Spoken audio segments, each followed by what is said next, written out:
Good morning, everybody. This is Christine. It is 2 degrees outside this morning, and I am so fucking sick. But because I'm so fucking sick, I have recruited my husband, or rather forcefully abducted my husband, and will now be asking him to explain something to us that he has no familiarity with whatsoever. Hi, everybody. I'm the husband. So what we're going to do here is I'm going to show you some pictures of some characters from a certain book franchise that you got halfway through the first book and then you DNF'd like a coward. Wow. Thanks. What I'm going to do is, because I have restarted One Piece and I've started all the way from the beginning because I am a good noodle and an excellent wife. Wow! Agree with me! Shit! I thought we were being humble. Anyway, because I'm very, very, very sick, I wanted to see what Anthony remembered from his half of a book reading, and also I wanted to introduce him to some new characters and some interesting concepts from the ACOTAR critical side of the fandom, because as we know, we read ACOTAR with a very critical eye here. So there are going to be certain things I think that I tell you that the mainstream fandom would not necessarily agree with, but don't listen to them. I am correct. We're going to start now. Okay. And what we're going to start with is all the things that I'm not going to be telling you about today. Okay. You see, this is the world. Yep. First, I want you to this is going to be point number 1 in the ACOTAR critical space. Can you look at this map and tell me what it reminds you of? A 7-layer dip? No, I meant like the shape of the the shape of the island, the shape of the continent. Why is it shaped like Japan? Japan? Well, I mean, if you horizontal flip it in Photoshop. If you horizontal flip it in Photoshop, it looks like Japan. Okay, well that's not like... So, it's Britain. It's Great Britain. Ah, see, now that makes sense. Because you gotta notice, this is the island, like the UK island. Oh, actually, that makes it worse. Oh, that it does? Yeah, because then Highburn is Ireland. I didn't even have to tell you that part. Yeah, and just take a guess. Are those the good guys over in Highburn? They do not look good. No, they don't. She wrote the bad guys on an island called Highburn.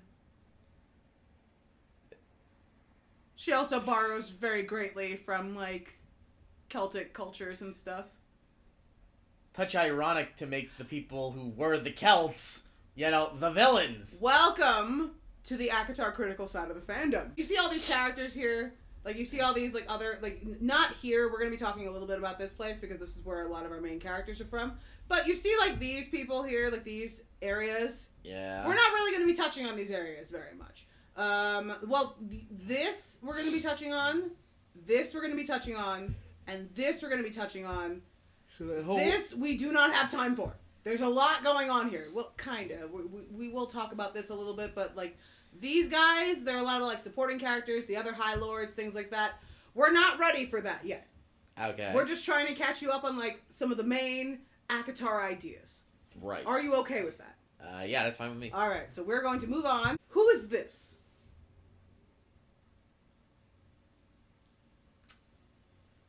Lord of the Rings OC number 39? No! I do remember this book is about Faye. It is about the Faye, yes. So obviously she's a Faye, because the ears. Yes. And if you tell me that's a human, and humans have pointy ears in this world, she's not a you human. And I are going to have to fight. She's not a human, no. Cool.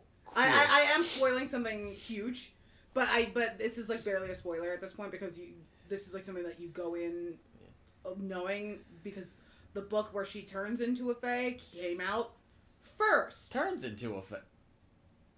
Who is she? Because you did read the first half of the first book. Is this Feyre? That's Feyre! So she just became a Fae Queen. Yes, she did. Okay, you're smiling, But that's your smile of, like, smug understanding. It is my smile of smug understanding. So this is Feyre. Yeah. Notice that she has like she didn't have those like arm tattoos. Yeah, before. no, that's those are like for plot related reasons. Okay. I could get into that, but do you want me to spoil things for you? I mean, 85% shot that I'm just gonna buy the audiobooks and just listen to them, just to keep up my end of the deal. Yeah, and also just to keep in mind, like, because I come from like the ACOTAR critical side of the fandom, there might be some of these things when you engage with some of the ideas in this book. And yes, I'm talking about like engaging with the ideas of like the fairy porn book, because there are actually some very interesting ideas in here, even if some of the interesting ideas come from how Sarah fucks up in expressing them. Okay. Because it like this is like Ruby. Like even when it's fucking up, it's interesting in the way that it fucks up. Feyre is the main character of the first 3 books of the series. Yeah, I remember her. You remember her. What do you remember about her? Honestly, she was kind of a badass in the beginning, I'm not gonna lie. Oh, I remember those times. That was nice. Yeah, no. Seems like that changed pretty dramatically. Well, no, she's still like a badass, but we're getting ahead of ourselves. So first, like we'll talk about Feyre as we go, because she's like the main character and like everything kind of relates to her. But we're gonna move on to who I personally believe should have been her main love interest. Right. Do you remember this person? Is that Lucien? That is Lucien Van Sarah. It's Lucien Van Sarah. Whatever. Pronunciation be damned. I've heard the name pronounced both ways and technically be correct. Do you remember anything about him?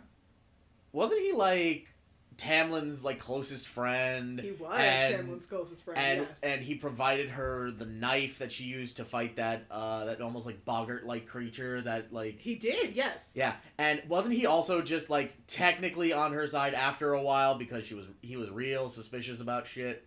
Well, yeah, because she murdered their bestie. Yeah, so it's like, eventually he became cool with her, and honestly, if this is what he's supposed to look like, I kind of get it, but also... Exactly. But also, just, like, I just liked him because, like, he seemed like the guy to, like, pick up a sword first and ask questions later. For me, that's just a positive. Yeah, so speaking personally, I always thought that Lucien was hotter than, spoiler alert, Tamlin. Feyre is a dum-dum, and she just is gravitated, like her vagina, it just has a magnet that leads her straight to High Lord Dick. So that kind of complicates things, and as you will learn, she actually fumbles him more than once. She fumbles him twice. Well, damn. Yeah, she just fumbles, constantly fumbling. This is Tamlin. Do you remember anything about Tamlin? Honestly, he was kind of bland. Exactly. He was kind of like I get it. Like when I read it, like I get it, girlies, I get it, but just like, come on, y'all can do better. Did you get to the part where they were talking about like the curse? It was vaguely brought up pretty consistently in the first half of the book, and then, like I said, I didn't like you said. Didn't make it to the end. So Lucien in book 1 is wearing a mask, and so is Tamlin. Like you see him wearing the mask here. Yeah. So that mask is part of like the curse that was put on him by the Spring Court, this in general, by the villain of that book, Emerie. She had like a thing for Tamlin. Oh god, it's always that situation. And keep in mind, like Tamlin was young. Like it was actually like really creepy what was happening. So it's like a whole thing, and Tamlin like rejects her, spurns her, and what happens is that like Tamlin's heart is stone, and he needs to melt the heart of a human who hates the Fae, which is Feyre, because Feyre ends up like murdering the wolf, his name was Andrus, if you remember correctly. If you remember, you don't remember that. It's fine. His name will never come up again. Like you would think that the event that leads Feyre to the Fae world, that the person involved in that would come up, but no, it just doesn't. It just doesn't matter. But it just doesn't matter. Basically, from what you're telling me, yeah. Correct me if I'm wrong. Functionally Beauty and the Beast in reverse. Instead of Stockholming Belle into loving them. Well, he has to kind of Stockholm her. So this is just Beauty and the Beast. This is kind of Beauty and the Beast. Kind of. It's almost dead numbers. No, because we're gonna get there. I promise you, we're gonna get there. Okay. But anyway, this is Amarantha. Hello. Amarantha is summarily defeated. There's a whole lot of stuff going on. But anyway, Amarantha basically takes all of the High Lords, except for Tamlin, and keeps them imprisoned in her castle, like, under the mountain. It's like this fortress under the mountain. She does horrible things to them, and they're there for like 50 years, which is why Tamlin had that 49 year timeline to make Feyre fall in love with him. She is wearing a ring. What do you think is in that ring? Powder. No, she's wearing an eyeball ring, and she should be wearing a necklace with like a finger on it. Okay, that's actually a little more Fae than I was And expecting. this is actually the most Fae of the books, because after this we end up like moving. A lot of the action goes to like a city, and they live the city life. But anyway, the eyeball and the finger belong to this guy. This is Jurian. You will not have known anything about Jurian. There are people who are inundated in this fandom, and they forget that this man exists. Okay, cool. So he is a human. This is ACOTAR's answer to Abraham Lincoln. He freed the slaves. Weird comparison, but we'll go with it.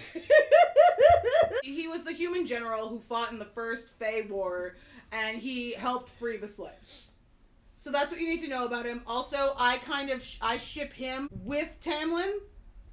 I have no real reason to do so, except I have many reasons to do so, and they won't make any sense to you right now. So as of the time that you are where you are, he is an eyeball and a ring, and he is aware of everything. He sees everything. So he's alive. He's still alive. Like, his soul is in those things. And there's a lot of, like, plot-related reasons as to why Amarantha did this to him. Okay. Do you care about those reasons? I mean, not particularly. I mean, moving on. She's a Fae. Who is this? You may have seen him where you got in the book. Because if you got to Tamlin biting Feyre, you have met him. Yeah, oh fuck, I forgot his name. He's the Edgelord. The Edgelord! Yeah, there are other characters who are he's way like more edgy than him. He's like the Edgelord Shadow Daddy of like the first book, and it's like, what's this? I hate hearing it. I hate hearing him referred to as a Shadow Daddy. Because there actually is a Shadow Daddy that we have to get to. But anyway. What was his fucking name? Fuck, I don't remember. So this is Rhysand. There it is! So Rhysand is the High Lord of the Night Court, like Tamlin's High Lord of the Spring Court. So, Shadow Daddy. No. Please stop referring to him that way. Rhysand is kind of considered to be among mainstream romantasy readers as the quintessential morally gray book boyfriend. He is like that guy. He's that bitch. Okay. We, enlightened people who think with our brain cells, do not think this. Right. Okay. Totally, I get it.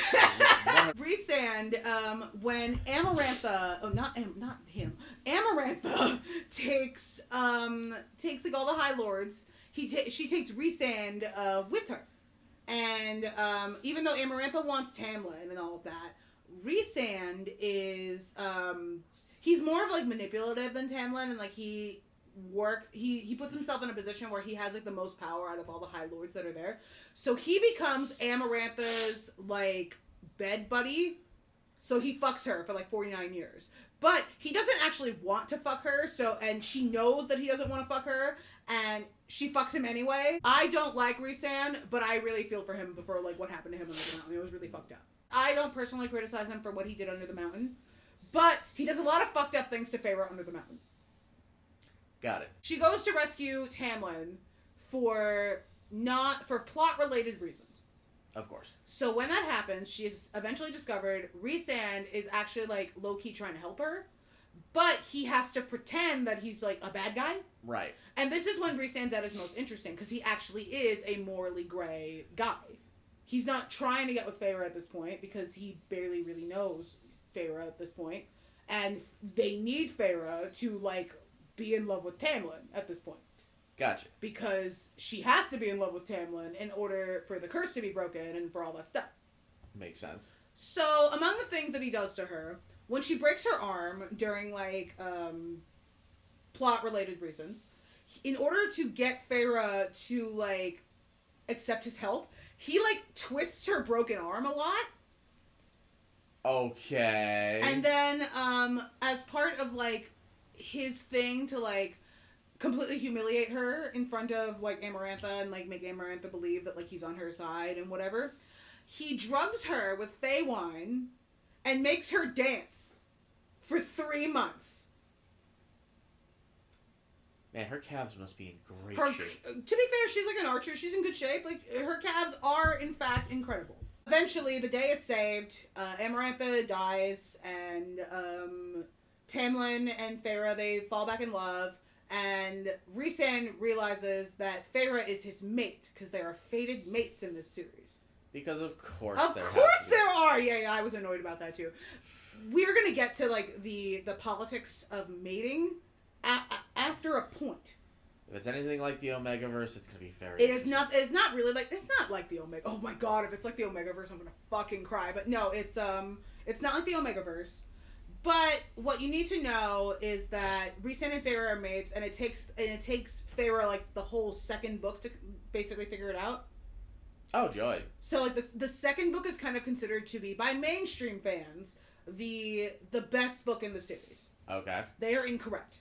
Right. The thing that you need to know, like, in order to engage with the ACOTAR series critically, is that Tamlin and Rhysand are foils. They are the same. They act the same. They have similar motivations. They have similar backgrounds. They have, apart from, like, their seasonal and, like, solar related powers, they're High Lords, so they have, like, a special animal form, which is why Tamlin's got this wolf deer thing and Rhysand's got this dragon. They are the same. Okay. Foils. Right. And a lot of people, like, they don't like to think about this because Tamlin in the fandom kind of becomes an effigy for, like, all shitty men. Okay. Like some fans call him Tampon.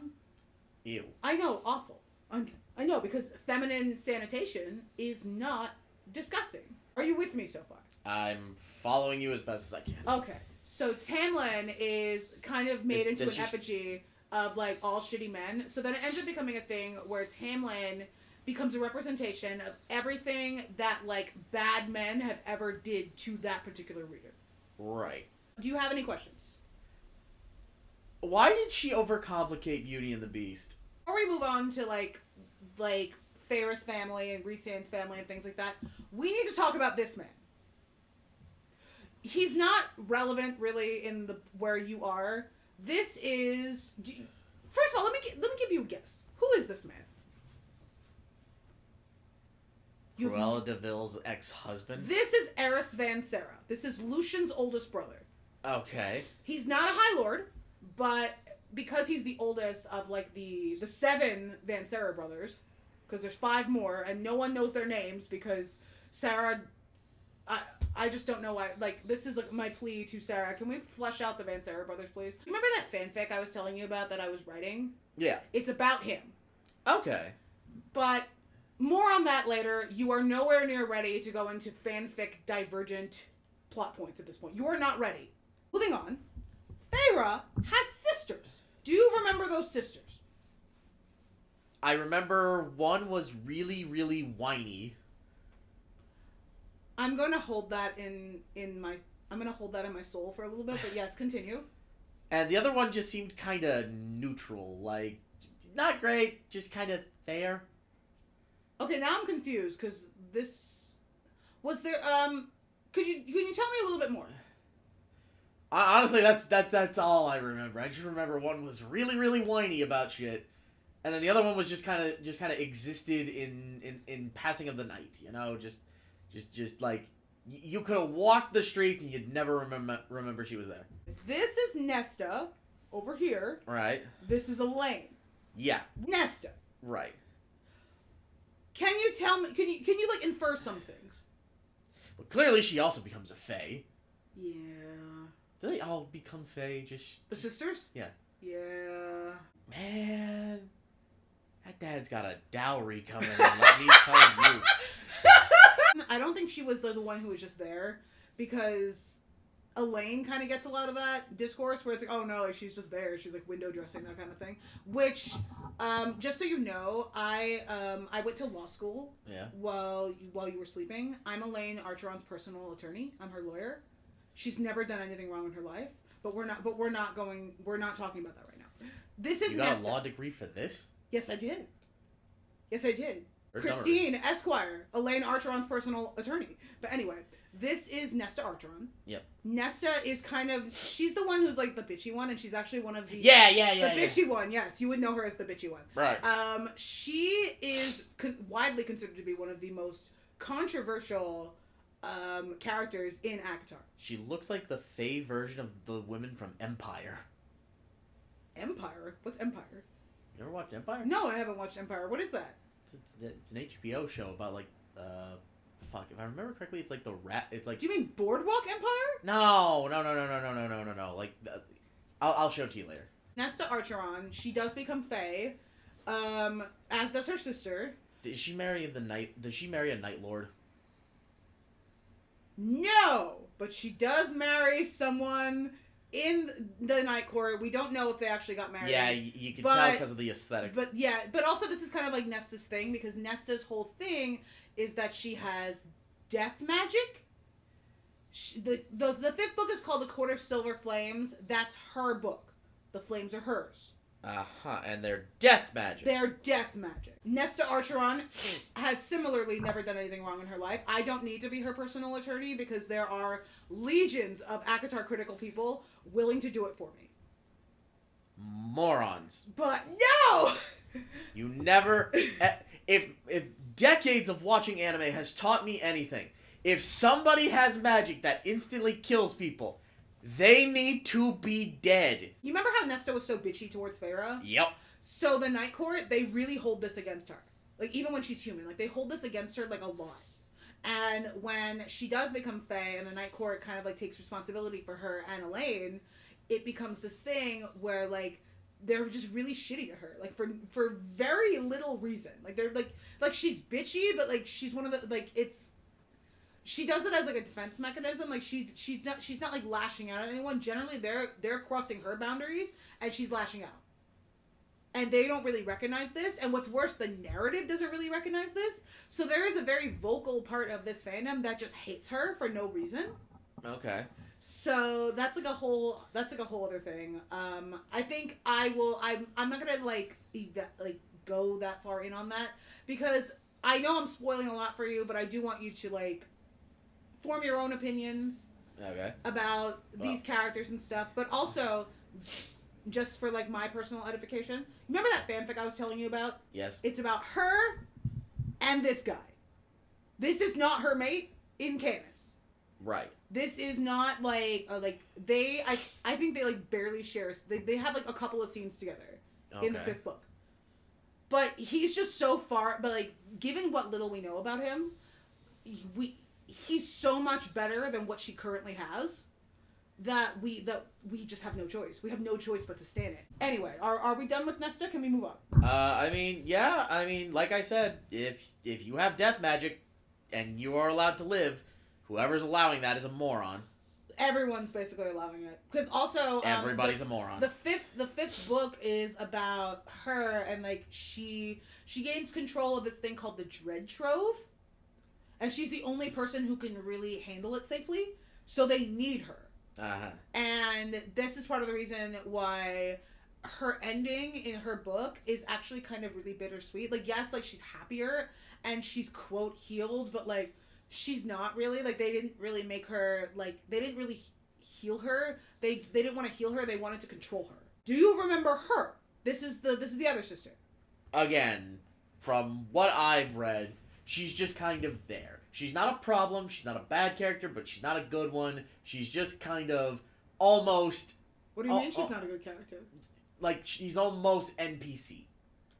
Almost. Oh, my heart. My heart. Yeah. Anyway. Like, she has just enough of a sliver of personality to break through the ceiling of NBC. But it is not by much. So I'm going to do my very level best to be as measured and objective as I can when I talk about the best fucking character in this series. You remember when I told you that Nesta and Elain become Fae themselves? Yes. So when Elain becomes Fae, they're essentially like put into like what is essentially like a hot tub time machine.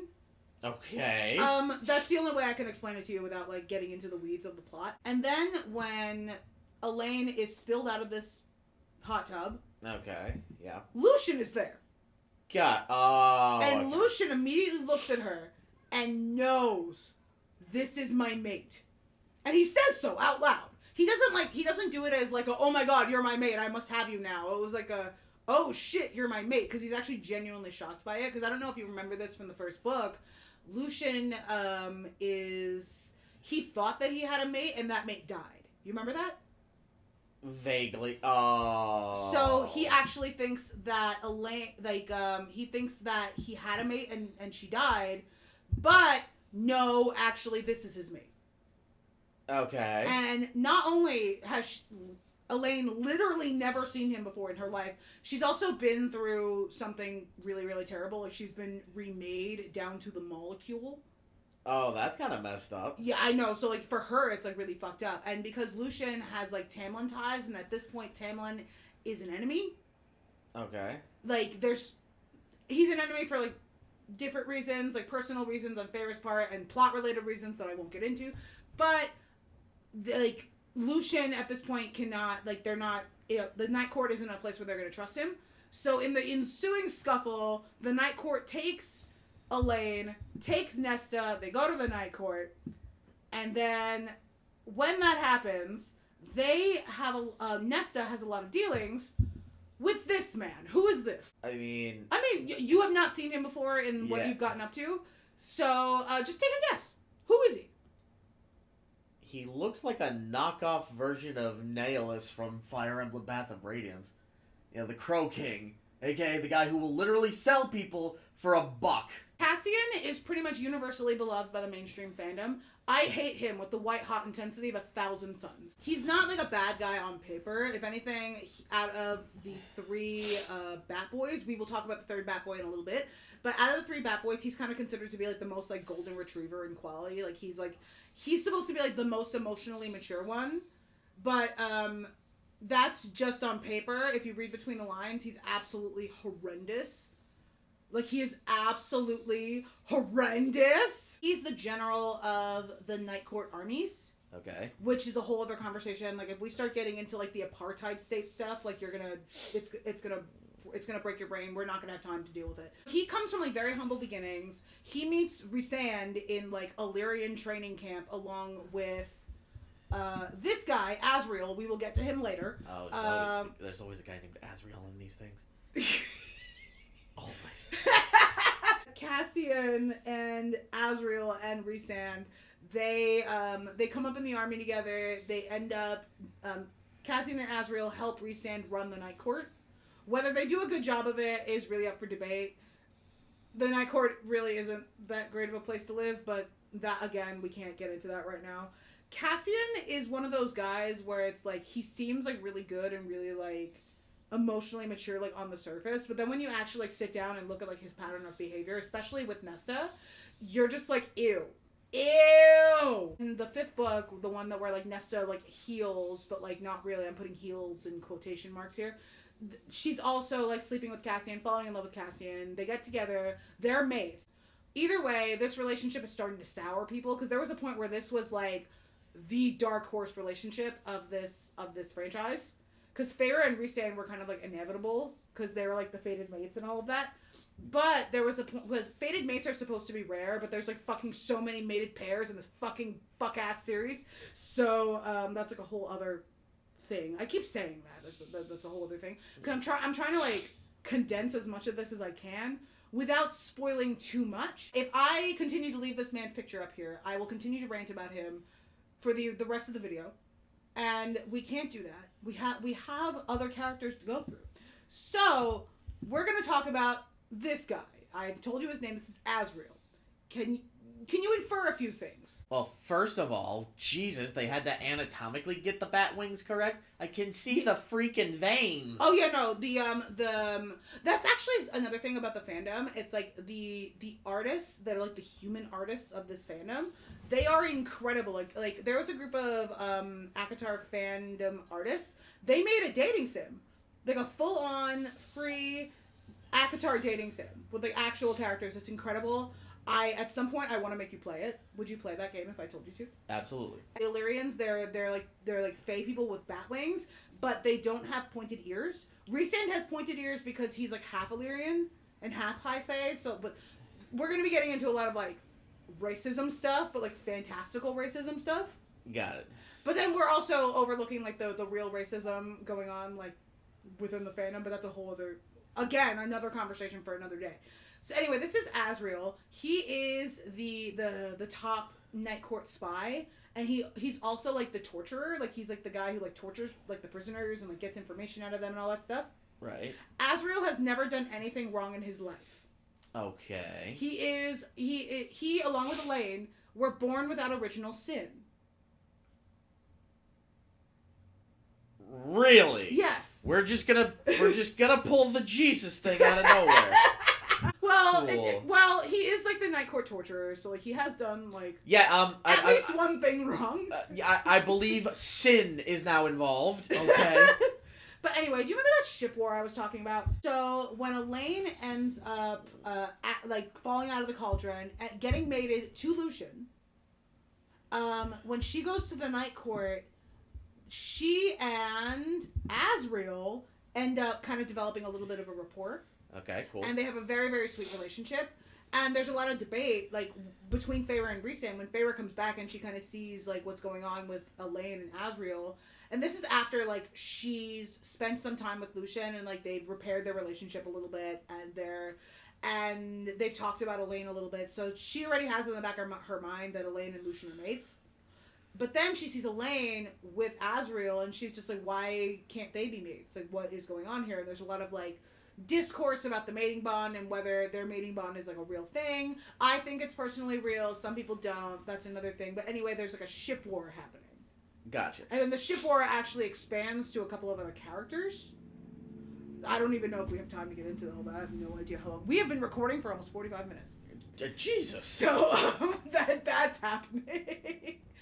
But there's like two major, there's actually multiple sides to the ship war, and now the ship war is so entrenched in the fandom that it's actually starting to cross over into the other parts of the SJM universe. Okay. So basically for Azriel, there's a couple of people that you can ship him with, Elain here, and then there's another girl. This is Gwyneth. She is one of Nesta's besties from her book, like the 5th book. Okay. But then there's also this, for Azriel, the main character from the Crescent City series, who is herself mated to somebody else. Okay. And keep in mind, and then there's also a very large contingent of the fandom who ships Azriel with Eris Van Sarah. For plot-related reasons. Because of So course. basically, Azriel's side of the ship war is Elain and basically any redhead that you want to throw at Azriel. Just any redhead. We're just pelting redheads at him, but he doesn't want them. He wants Elain. Right. This is called, like, shipping Elriel, which is what we do. We ship Elriel. Okay. It does not matter that Elain has made it to somebody else, that she's made it to Lucien. We don't care about that. Because of course. Because we personally do not care about that, because being somebody's mate doesn't necessarily mean that they're endgame.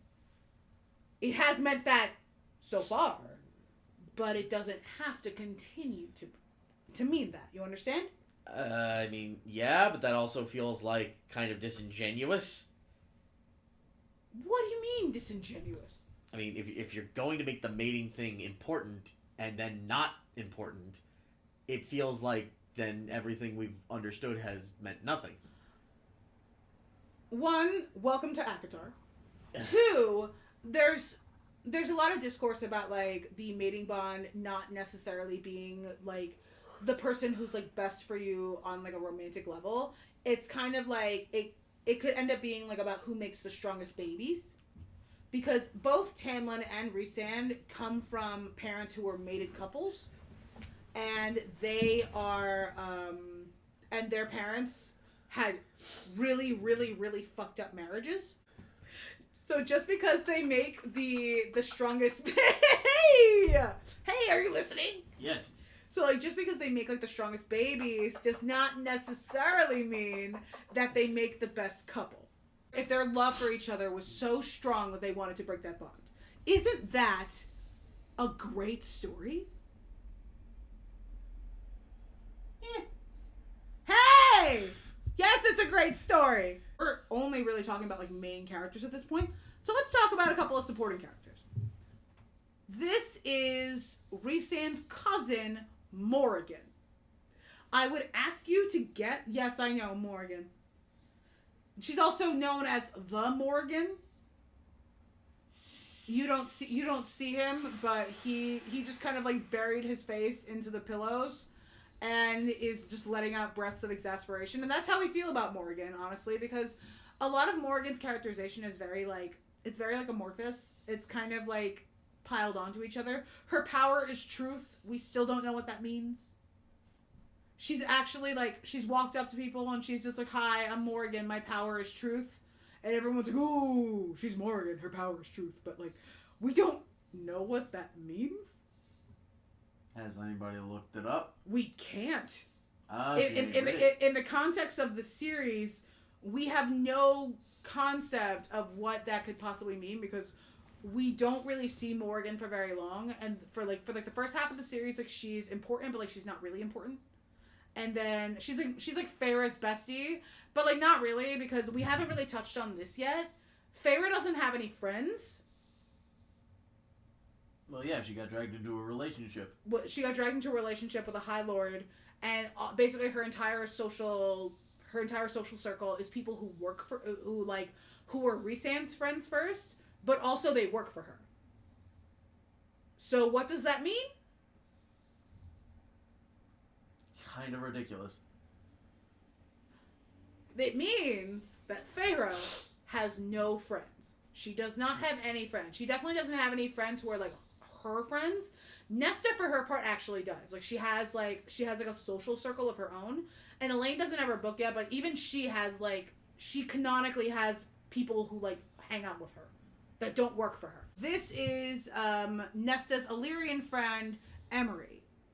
So Emerie, she often gets shipped with Morrigan because Morrigan is gay, but that doesn't really, that comes in later, because the second book, there's a lot of hay to be made about the connection between Morrigan, Azriel, and Cassian. Okay. So when during when they were young, when they were like teenagers, Morrigan was engaged to be married, that she was betrothed by her family to Eris Van Sarah. Are you with me so far? Right. So the timeline for this is actually kind of weird, because Eris is actually a little bit younger than the rest of the cast. So if Morrigan was like 17, according to the timeline that Sarah has given us, Eris might have been like 11. Anyway, Morrigan is not necessarily in a place where she wants to marry Eris.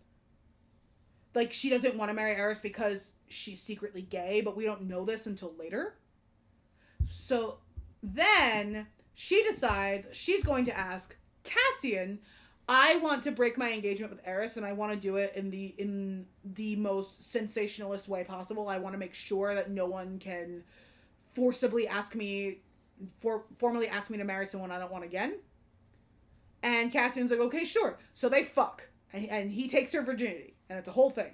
And this ends up being a problem with Azriel, because Azriel has been in love with Morrigan for years. Years and years and years. He only starts, from what we can tell, he starts to get over her when he meets Elain. Are you okay? Are you falling asleep? Are you tapping out? I mean, no. It all kind of comes down to she didn't want to marry Eris because she's gay. Right. So people think that she's going to end up getting shipped with this woman, Emerie, But I don't really know how I feel about that because Morgan is actually not very nice to Nesta when she and Cassian are trying to figure their shit out. Because Morgan has like this thing about like Azriel and Cassian that is not really like. We'd have to get into like like the actual text here. You would need to read the book in order to understand what I'm talking about. But there's a lot of stuff going on, and also Emerie being like a woman and also Illyrian, like there's a lot of politics that are there that the books don't really care to explore on, and there's a lot of like racism stuff, and then the racism stuff is kind of brought into the forefront with Gwyneth here. This is the one of the redheads that is being thrown at Azriel for no reason, and this is the one that I find particularly egregious. But that's another situation. Is it because she looks like a knockoff Black Widow? So Natasha here. Natasha, she's also training to be like a warrior the way that Nesta is. So honestly, Black Widow kind of isn't that far off. But anyway, Gwyneth is pretty cool. Like aside from the ship war, Gwyneth is best girl. The problem is that because Gwyneth is best girl and because people don't like Elain, people are kind of shoving her and Azriel together like for no reason. A lot of like the racism discourse ends up being like attached to like the fantastical racism of like being Illyrian or like being a quarter water nymph or whatever, and not necessarily of, you know, the actual racism kind of baked into the text here, like the actual like culture issues. Because keep in mind, we're gonna go back to the world map here. This is what the world map looks like, and this is a story about, you know, Great Britain fighting Ireland because Ireland is oppressive. That is a not at all comprehensive view of some of the characters of ACOTAR. How do you feel? Exactly. He fell asleep. He tapped out again. That makes me sad. Well, no, it doesn't make me that sad. I'm actually kind of happy that he did this because now I'm actually not nearly as stuffed up anymore because I sounded terrible at the start of this video, and now I sound like a person again, and that feels good. So you know what? I am going to take this as a win, and I will figure out a way to get the audiobooks into this man's head soon enough. I hope that this was a funny, edifying thing for y'all, and I hope that I have told my husband as accurate of a story as I possibly could have. Thank you very much for watching. I will see you next time. Goodbye.